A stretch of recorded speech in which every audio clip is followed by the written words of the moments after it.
Hello, welcome back to Mrs. Horace's YouTube channel. Today we are going to be completing if-then statements and also providing reasons for our conclusion.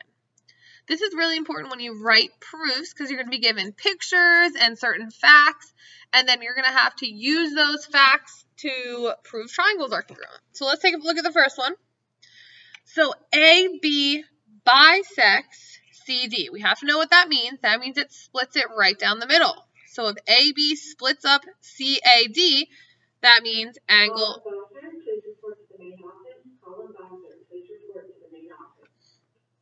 Sorry about that. That means angle CAB is congruent to angle BAD. So these angles here are congruent.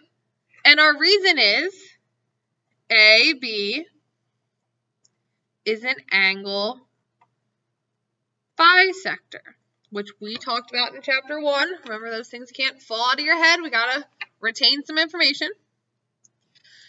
The next one, M is a midpoint of AB. We got to remember what midpoint means. That means that splits AB right down the middle, which would mean AM is congruent to MB. And for that reason, we can just say definition of midpoint. So we know the definition of a midpoint says that we split that segment in half. For the rest of this video, you're going to see me abbreviate definition DEFN. Just saves me some letters. So that, when I write that, that means definition. All right, the next one, we've got to remember what this symbol means. It says AB, and then this weird upside down T, and then CD. This symbol here means perpendicular. We've got to know what perpendicular means. That means it forms 90-degree angles. So here and here. So those two angles are both 90 degrees. So what conclusion can we draw from that? If we have two 90-degree angles, we know they're equal. So we can say angle ABC is congruent to angle ABD. And our definition needs to be something about perpendicular lines. So we can say perpendicular lines form right angles. The next one, B is the midpoint of CD. Well, it's the exact same thing as up here. It just has an extra line. So, since B is the midpoint, that means it splits CD right down the middle. So, CB is congruent to BD. And again, we can just say definition of midpoint. Lots of definitions that we need to know. The last one on the front of this page, AB intersects CD at E. So all we know is our lines are intersecting.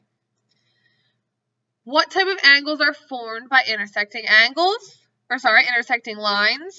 Those are going to be vertical angles. What do we know about vertical angles? Vertical angles are congruent. That is a fact that we need to know. So, angle CEB is congruent to angle AED.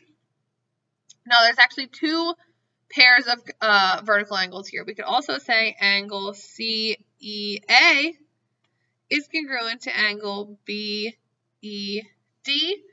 And then our reason is vertical angles are congruent. Vertical angles are congruent. All right, 4 more on the back here. This next one is the trickiest one on here. So if two triangles share a side, then what? So we have two triangles here, right? We have QPS, that triangle, and then we have QSR.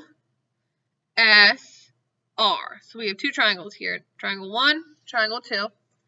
Since they share that side, we could say QS is congruent to QS.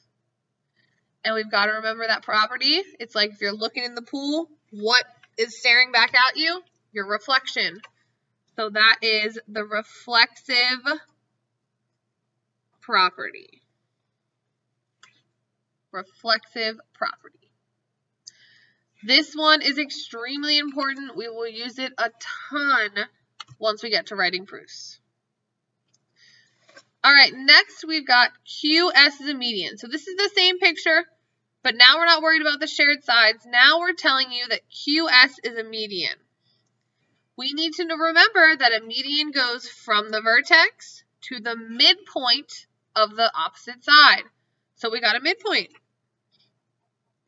PS is congruent to SR. And we can just say definition of median for that one. So definition of median. Remember what I said, lots of definitions. Next one, we have the same triangle, but this time I'm telling you that triangle QPR is isosceles. We have to know that isosceles triangles have two equal sides, which means those two sides are equal. So we can say PQ is congruent to QR.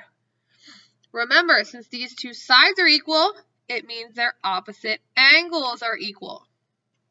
So angle P is congruent to angle R. And again, we can just say definition of isosceles. All right, last one. There's a lot going on in this picture. Line L is parallel to line M. So we have two parallel lines being cut by a transversal. We talked about this for a while. We did a project drawing the maps. So we got to remember all the types of angles that are formed in this diagram.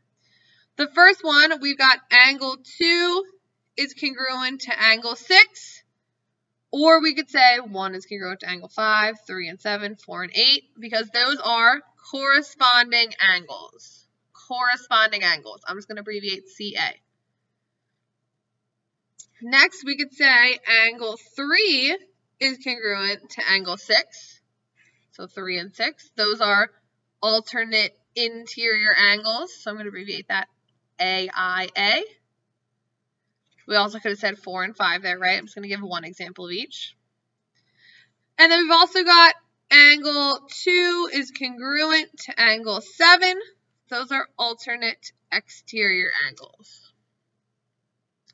Now, we don't just have congruent angles, right? We have some supplementary angles. So if we look at angle 3 and angle 5, those are supplementary because they are same side interior angles. And then angle 2 and angle 8 are also supplementary because same side exterior. For same side interior, I could have also said 4 and 6. For same side exterior, I could have said 1 and 7. All right, that's it for if given, then what? I'll see you in my next video.